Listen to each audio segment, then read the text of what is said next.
You don't realize it, but sorrow keeps a guest roster. Jennifer departed this world on a Tuesday. The culprit was pancreatic cancer.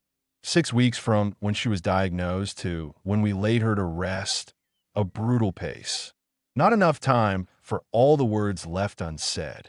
Far too much time to witness someone you cherish transform into a stranger you barely recognize. She was 53. Her Pinterest board, when we finally go to Italy, remained untouched. We never did make it to Italy. I'm sharing this so you grasp the magnitude of the void I was left to confront. It wasn't an empty spot in my schedule. It wasn't a gap in my social life. It was a chasm at the core of my existence. Jennifer and I had shared 26 years of marriage. She found amusement in my dreadful humor. She'd leave her socks strewn across the bathroom floor, a habit that, bafflingly, never once irked me. She'd brew coffee that was far too potent, and when the microwave beeped, she'd say, "The microwave is all yours." She was, in essence, the entire framework of my ordinary existence. When she passed, the structure remained intact. The walls, the roof, the furnishings. But none of it held any significance.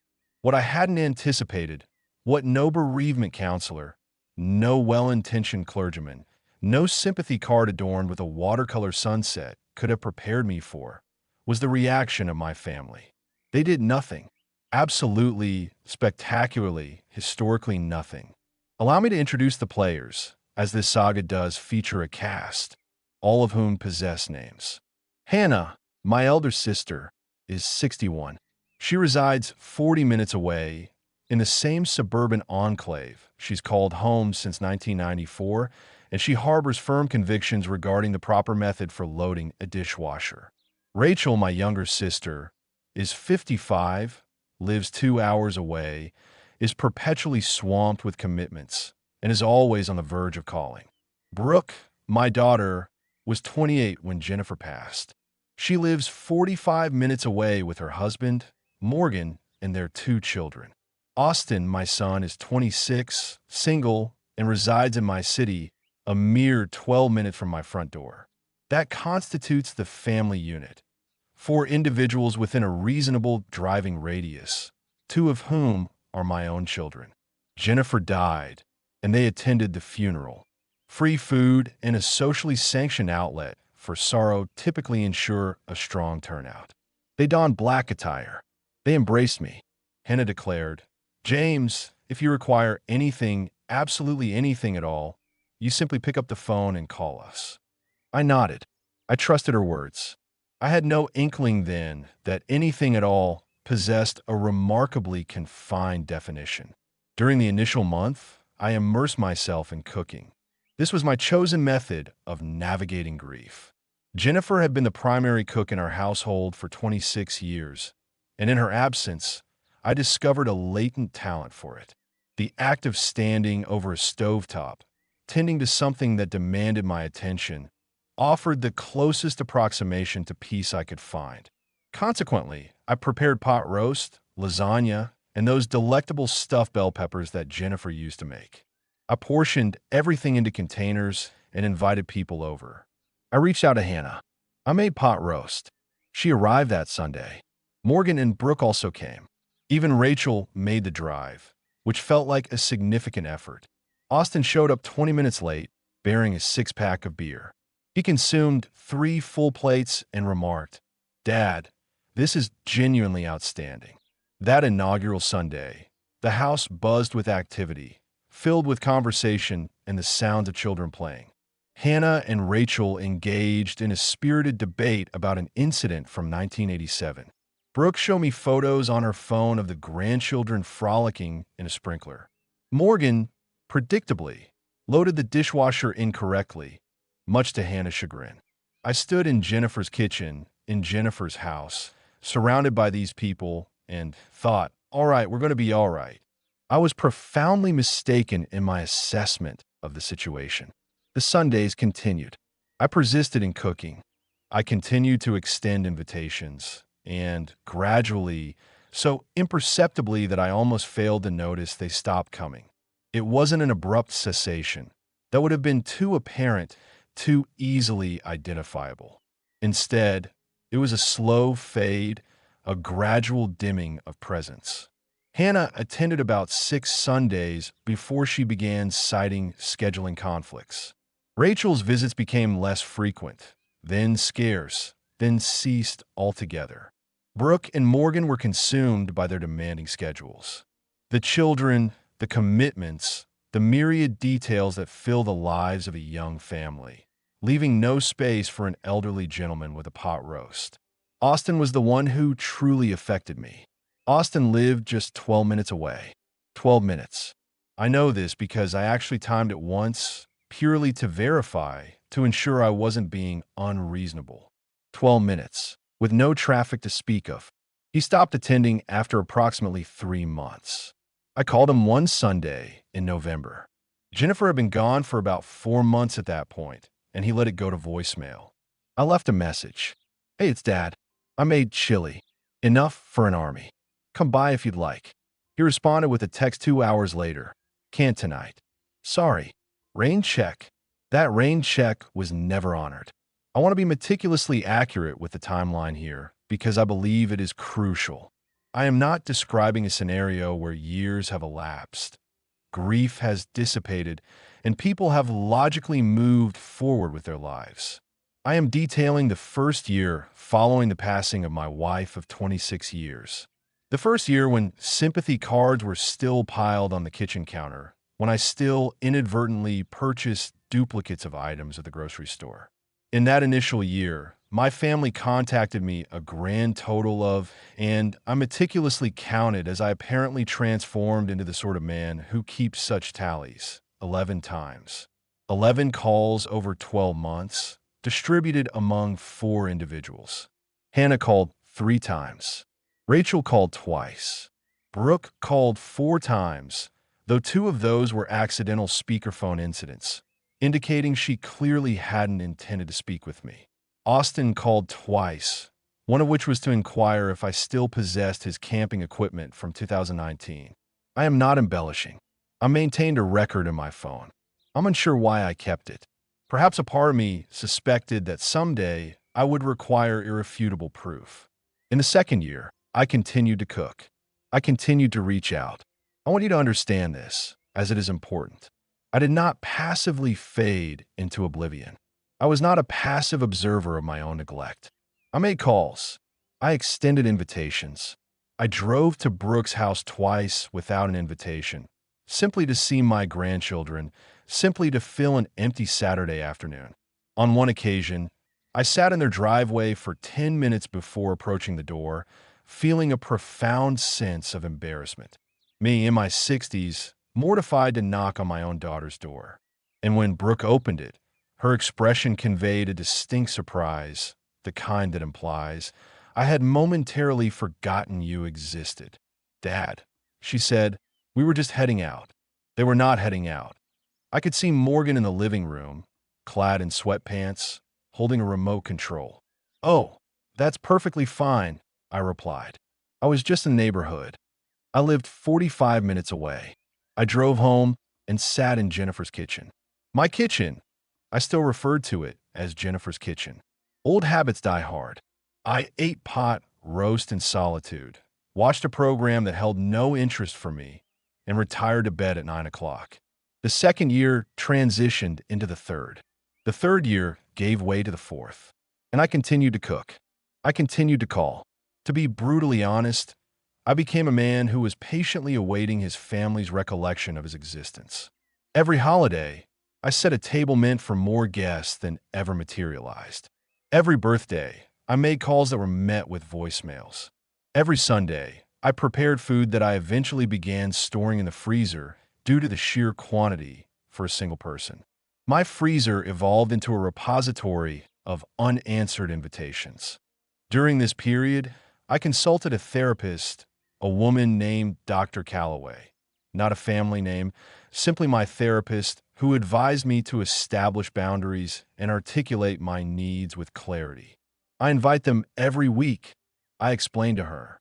I call, I visit, I bear the entire burden of initiating contact. Have you communicated your feelings to them directly? She inquired. So, I attempted that as well. I sat Hannah down. This was around year 5. I said, Han, I need you to understand that I'm going through a difficult time. I'm feeling isolated. I miss Jennifer, and I miss my family, and I feel as though I'm invisible. Hannah looked at me with a genuine warmth, a completely ineffectual sympathy, and responded, Oh, James, you know we love you. We're simply all so preoccupied.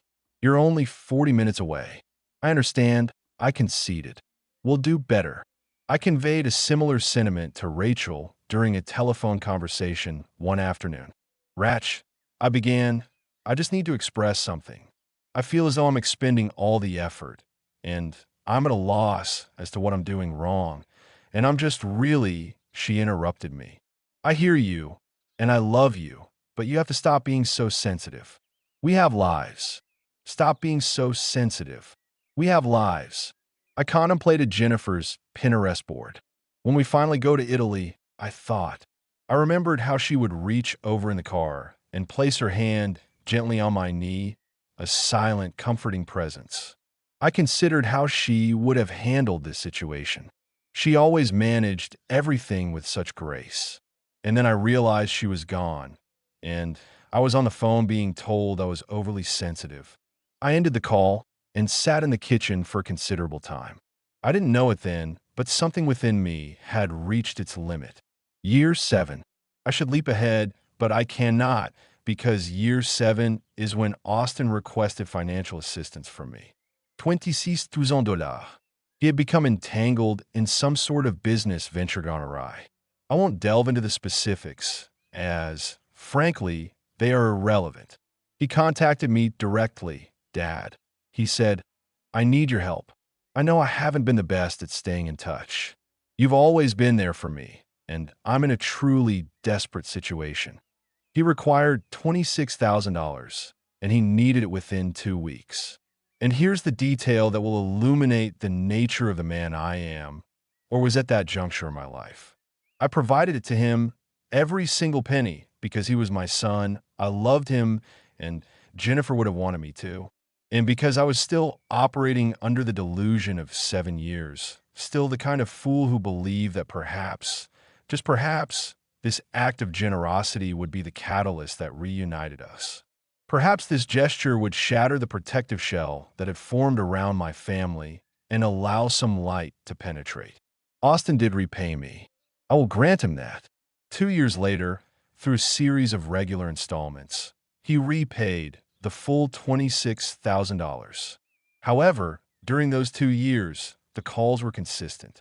He came for dinner. He called on my birthday twice. The instant the debt was settled, the silence descended once more. I'm not suggesting he acted with conscious intent. I am stating that his conscious intent is irrelevant. Year 8. Year 9. I reached my 67th birthday on a Sunday, and I prepared a birthday dinner for myself. I called my children and my sisters, and not a single one of them attended. Brooke sent a card. Hannah sent a text. Rachel called for 4 minutes, spending 2 of those minutes complaining about her neighbor's fence.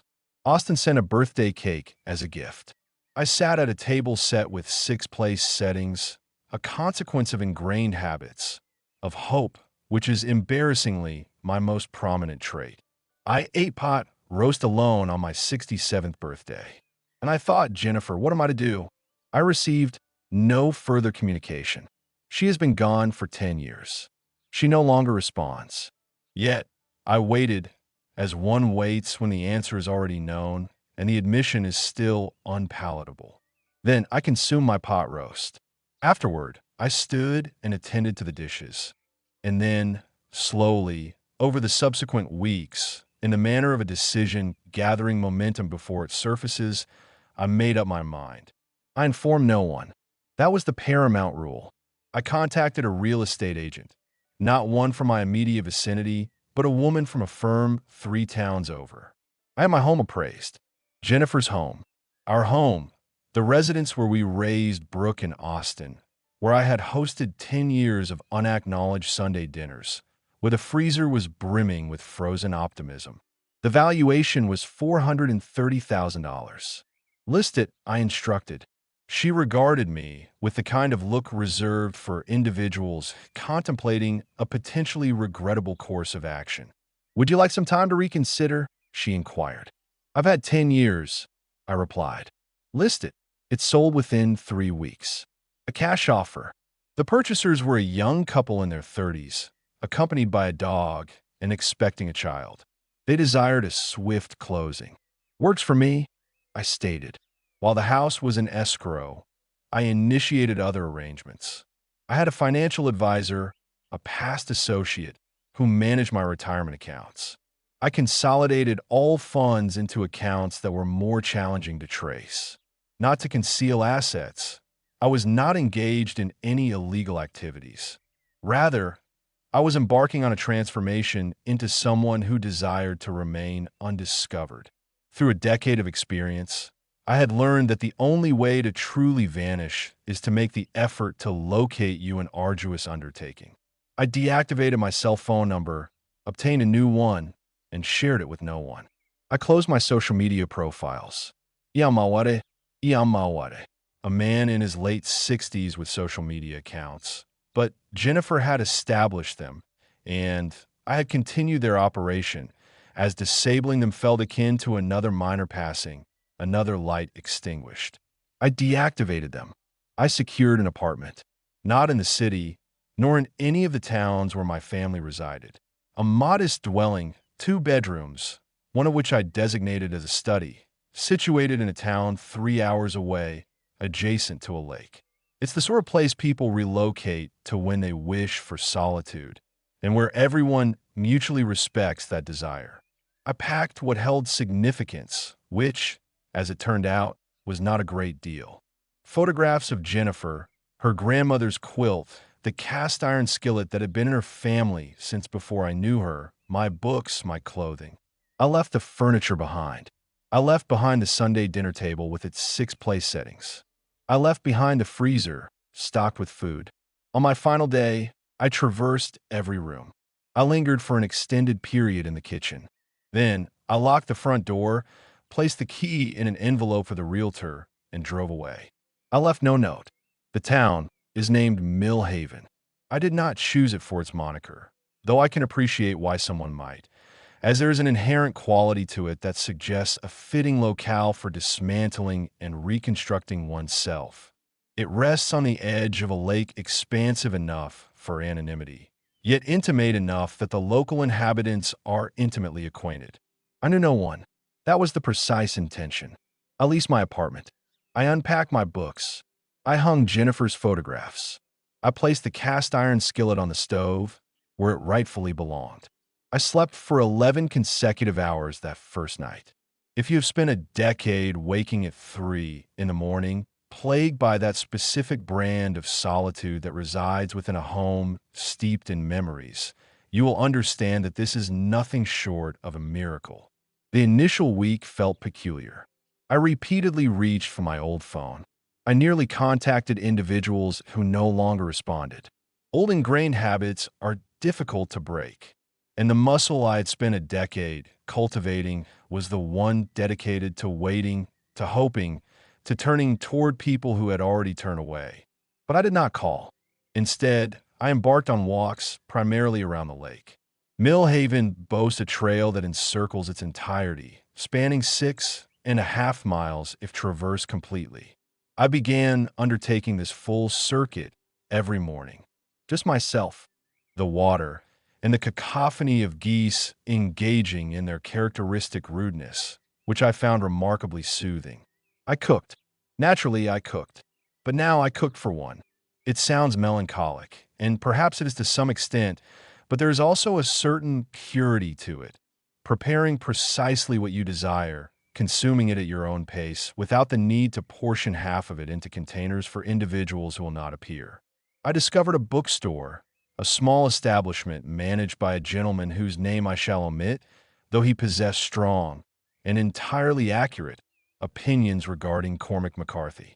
I commenced visiting on Tuesday mornings.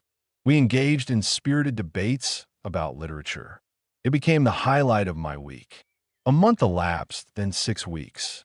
Then, Hannah dialed my old number, and it was disconnected. I know this because Brooke subsequently called the house landline, which I had also disconnected, and then apparently contacted Rachel. And subsequently, all four of them convened, compared notes, and realized that no one had genuinely spoken with me in some time. While none of them could pinpoint the exact duration, they were reasonably confident that I had not vanished from the face of the earth. I was incorrect about that last assertion. Brooke was the first to make a concerted effort. I will credit her for that. She drove to the house, my former residence, the one that had been sold, and encountered strangers residing there. A young woman answered the door, a baby perched on her hip, and Brooke, I am told, stood on the porch in stunned silence for a full 30 seconds before managing to say, "I'm so sorry. My father used to live here." The woman responded, "Oh, we purchased it about 6 weeks ago." Brooke then called Austin. Austin contacted Rachel. Rachel reached out to Hannah, and based on information I've gathered much later, the four of them engaged in an extended, highly anxious conversation, during which each privately grappled with the same unspoken question. When was the last time I actually spoke with him? The responses, I've been informed, were not flattering. Austin attempted to file a missing persons report. The police declined, citing that I was a 67-year-old man with no indications of foul play, who had sold his home and closed his accounts. This is what adults who do not wish to be found sometimes do. The officer reportedly told Austin, "He's not missing. He left." Austin, by all accounts, did not process this well. Hannah, however, engaged a private investigator, or rather, someone who specialized in locating individuals, though I later learned he was more of a general finder of things. This process took him approximately 3 months. I wasn't exceptionally adept at concealment. I had used my legal name on the lease agreement, my legal name on the library card I obtained in Mill Haven, and my legal name on the membership at the small gym by the lake. I had simply neglected to inform anyone of my whereabouts. There is a distinction, and it proved to be remarkably significant. The investigator located me in the spring, roughly 8 months after my departure. I returned from my morning walk to discover an unfamiliar car parked outside my apartment building. Seated on the steps was my daughter, Brooke. She appeared to have been crying or was on the verge of it. Her face conveyed the distinct impression that the physical manifestations of crying were already in place, and the emotional release was merely a matter of time. "Dad," she said. "Brooke," I replied. "We had no idea where you were." I reflected on 11 phone calls in 12 months. I recalled the birthday dinner. I remembered the pronouncements of "we have lives" and "you're too sensitive" and "rain check" and the gift of a birthday cake. "I know," I responded. "That's rather the point." Tears began to stream down her face, a full emotional outpouring. "How could you do this?" "We were terrified. We thought something had happened to you." "Austin." "Dad." Austin had barely slept. I sat down on the step beside her. I did not place my arm around her. I wanted to, as she was my daughter and she was weeping, but I also felt that this moment deserved to be experienced without mitigation. "Brooke," I said, "when is my birthday?" She paused. "What? My birthday? What is the date?" "Dad, that's not. What is the date?" After a prolonged silence, she replied, "September 12th. The 19th. It's September 19th. I've had the same birthday for 67 years. She wiped her eyes. She remained silent. "How many times have you called me in the last year?" "Dad, I'm not asking to be cruel. I'm asking because I want you to know that I know the answer." I counted. Another extended pause. "I don't know," she admitted softly. "4. And 2 of those were accidental." The lake was remarkably tranquil. The distant sound of geese could be heard. "I kept cooking," I stated. "Every Sunday for 10 years. I set a table. I prepared meals. I called. I drove to your house and sat in the driveway because I was too embarrassed to knock on my own daughter's door uninvited. I told Hannah I was lonely. I told Rachel I was struggling. I gave Austin $26,000 and watched him reappear until the debt was settled, and then he vanished again. Brooke remained motionless. Your mother passed away, and you all moved on. I understand that life progresses. I understand that I'm not a child, but I did not disappear. I was right here, making pot roast, responding when you called, and you simply stopped calling. Dad, I'm sorry. I know you are.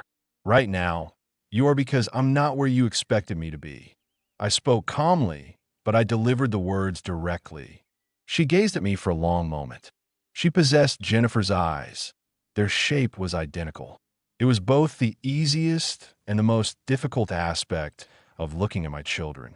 So what now? She inquired. Now, I live here, I replied. This is where I reside. You're not coming back. Back to what, Brooke? She had no response for that question. Neither did I. So, I retreated indoors, brewed a solitary cup of coffee, and allowed her to depart the way she arrived. They all eventually arrived. Naturally, they did. This is the typical human reaction when something previously disregarded suddenly becomes inaccessible. You truly don't appreciate water until the well runs dry. And you most certainly don't miss your father until your father has seemingly vanished from existence. Hannah appeared 2 weeks after Brooke. I spotted her vehicle through the window, the identical white sport utility vehicle she'd been piloting for ages. For a brief moment, I remained still, coffee in hand, observing her parked in the lot, gathering the courage to approach.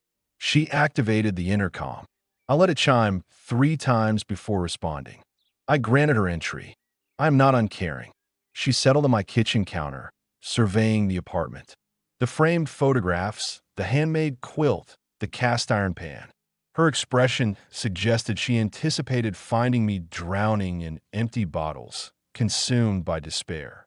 Instead, she discovered a tidy kitchen, freshly brewed coffee, and a man who had slept 8 hours the preceding night.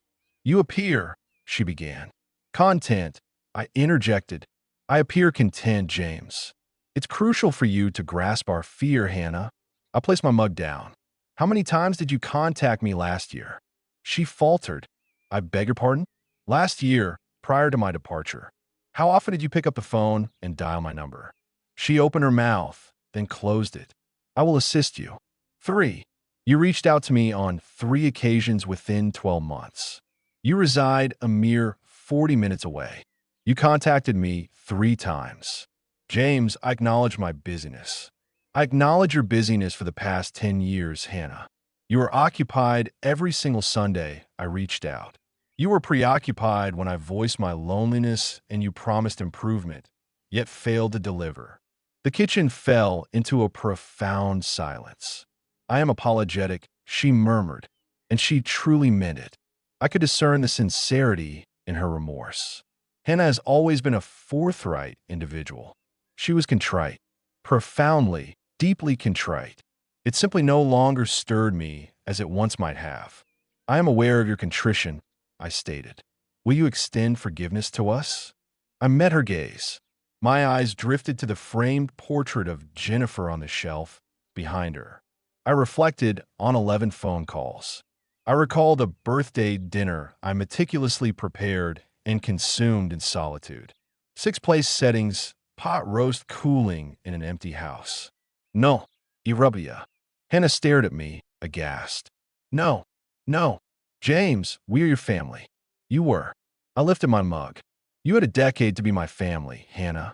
You had 10 years of Sundays, birthdays, phone calls, and holidays. You had 10 years of my presence, right there in the same dwelling, awaiting you, and you were occupied.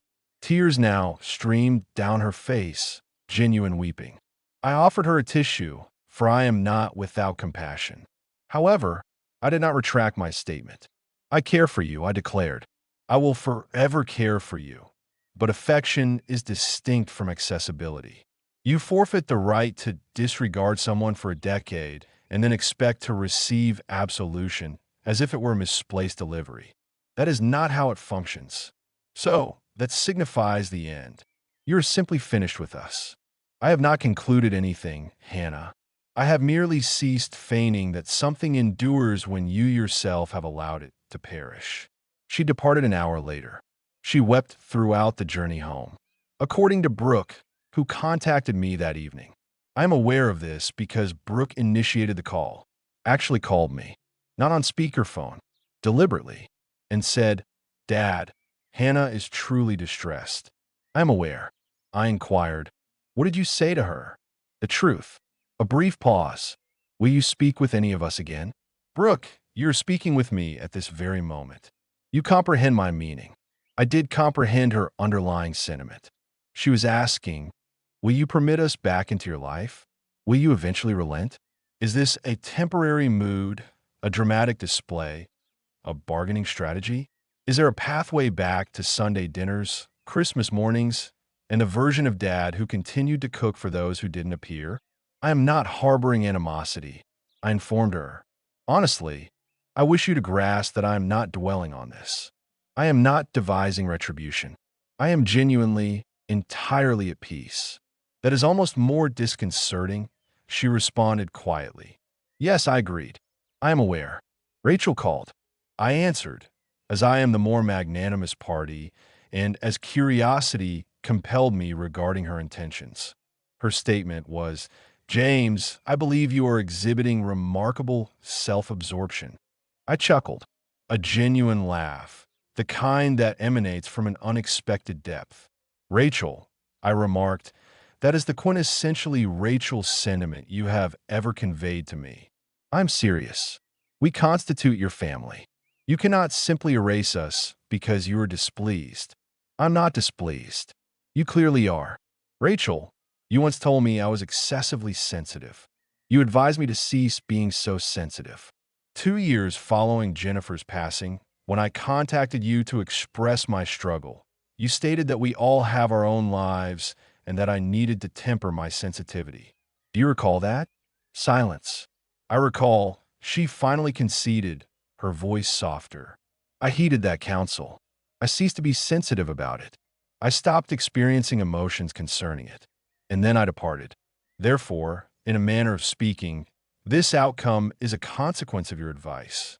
Another silence. "That is inequitable," she countered. "No, y concurrat. It truly is." I allowed that admission to linger between us for a moment. Then I said, "Goodbye, Rachel," I said, and I meant it in the most absolute, unequivocal sense. And I ended the call. Austin was the final one. I anticipated his arrival before he even appeared, as Brooke had forewarned me, and because Austin has never in his life acted with discretion.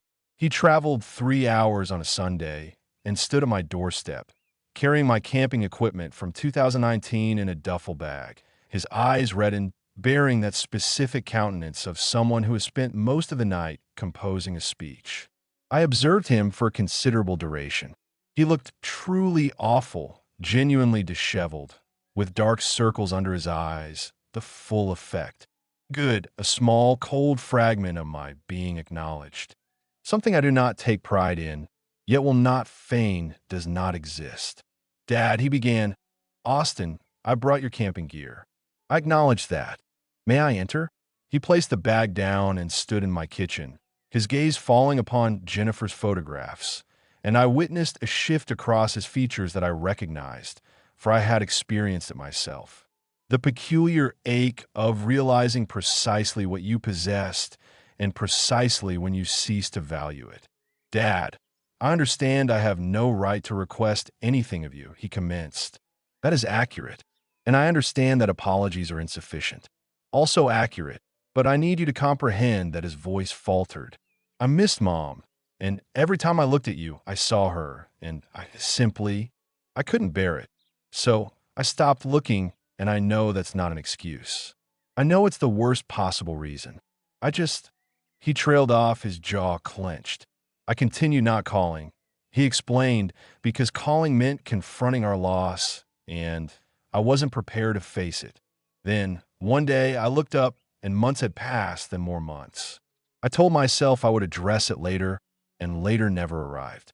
And Dad, I swear, I didn't realize the gravity of the situation until you were gone, and a stranger was occupying our home. He was weeping now. Austin, whom I hadn't seen cry since Jennifer's funeral. And here's the truth about being a parent.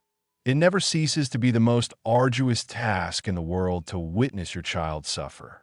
Even when that child is 26, even when they have earned every tear, even when you are the cause of them standing there with a fractured demeanor in an unfamiliar kitchen, 3 hours from home, a part of you yearns to mend it. A part of you reaches for the version of yourself capable of rectifying this. I permitted that part to speak for a brief instant. "Sit down," I instructed. "I'll make coffee." He complied. I prepared coffee. I placed a mug before him and sat opposite him at the table, observing my son, truly observing him, with the kind of focus one reserves for making a significant decision. And I said, "I believe you. I believe every word you've spoken. You were apprehensive, and you fled, and you continued fleeing, telling yourself, tomorrow, and tomorrow stretched into 10 years, and you failed to comprehend your actions until they were complete. I accept all of that." He nodded, a flicker of hope in his tear-filled eyes, and it changes nothing. The hope drained from his expression. "Dad, Austin, I provided you with $26,000. I gave it to you because you were my son, and I loved you, and I genuinely believed it would rekindle our connection, and it did for precisely the duration of the debt. The very day you made the final payment, you vanished again. Do you imagine I am unaware of that? Do you think I haven't counted the days?" He remained silent. I dedicated 10 years to making myself available to 4 individuals who treated my availability as a given, as if I would always be present, as if the pot roast would perpetually be on the stove, the phone would always be answered, and Dad would always be waiting in that house with 6-play settings. I stood and walked to the window. The lake lay still and silver in the morning light. "I am not resentful of you," I stated. "This is the part one need you to truly understand. I am genuinely not resentful. Resentment would imply I still hold investment in your subsequent actions. I do not. I have simply moved forward, just as you all moved forward after your mother passed away. It turns out it's remarkably simple once you commit to it." He sat with that realization for a considerable time. The coffee steamed on the table between us. "So, there is nothing," he finally asked. "No path back." "There is a path forward," I replied. "But forward entails 2 individuals who share a history, who exchange holiday cards, and perhaps have a meal once a year in a neutral location. It does not involve Sunday pot roast, family gatherings, and a father awaiting a phone call. That version of me has retired. That is not a father," Austin countered. "That is a stranger." "Yes," I confirmed. "It is. Welcome to my experience for the past decade." He departed before midday. He did not retrieve the camping gear. I stored it in the utility closet and have not given it another thought. Here is what I wish for you to comprehend about my actions. It was not an oversight. It was not a mental collapse.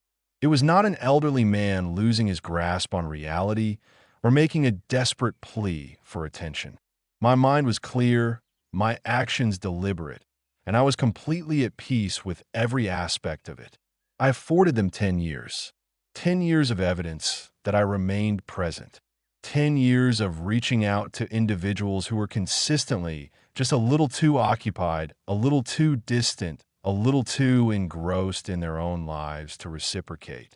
I provided them with indications. I am lonely. I am struggling. I require my family. And I was told I was overly sensitive. I provided them with financial assistance. I provided them with my Sundays. I provided them with a father who sat alone at a birthday dinner with 6-place settings, still setting those 6 places because hope is a tenacious habit to extinguish. But I extinguished it. And here is the unvarnished truth of the entire endeavor. The aspect that nobody discloses about the dramatic exit, the new beginning, and the stark conversations at the kitchen table. I did not miss them. Not in the way I had anticipated. Not in the way I missed Jennifer, which was a longing so profound it created its own atmospheric conditions. I had envisioned missing Hannah, Rachel, Brooke, and Austin as one misses a limb. A phantom sensation.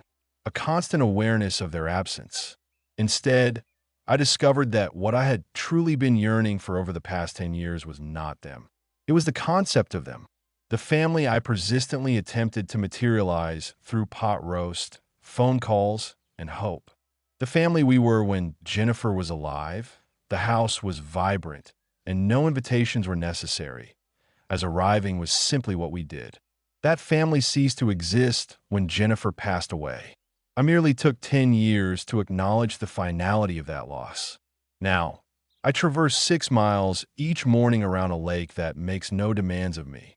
I engage in book discussions on Tuesday mornings with a gentleman who is steadily evolving into the most significant friend I have had in 3 decades.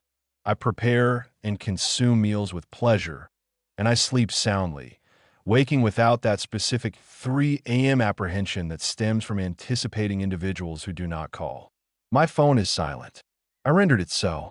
And every single morning upon my return from that walk, as I prepare my coffee and sit in my kitchen, with Jennifer's photographs adorning the shelf and the lake shimmering through the window, I reflect on those 10 years, the Sundays, the frozen meals, the 6-place settings, and then I think no longer. And I savor my coffee. And it is the finest cup of coffee I have ever had. Jennifer, if you are observing, and I have chosen to believe you are, as the alternative is too desolate, I need you to know that I have finally succeeded. I have finally stopped setting the table for those who were not coming. I know you would urge me to forgive them. You were always more magnanimous than I. You were the one who returned calls even when you were disinclined, who arrived even when you were exhausted, who held the family together with sheer perseverance, love, and pot roast. But you're not here, Jen. And without you, it transpires, neither am I. Not the version of me that waited. Not the version that called. Not the version that sat in solitary on his birthday with 6-place settings and unyielding hope. That man has journeyed to Italy. I secured the ticket 3 weeks after Austin departed. Florence first, then Rome, and subsequently south along the coastline until the road ends. I will dine in establishments where I do not comprehend the language and enjoy wine in the afternoons, and I will sit at outdoor tables, observing the lives of strangers unfold. I will consume the most exquisite meal of my existence somewhere you never had the opportunity to witness. And I will raise a solitary glass to you, not to the family, but solely to you, the only one who ever made me feel that making an effort was worthwhile. I am present for both of us, Jen. Finally, James Richardson resides in Millhaven. He walks each morning. He does not prepare extra place settings. He does not wait.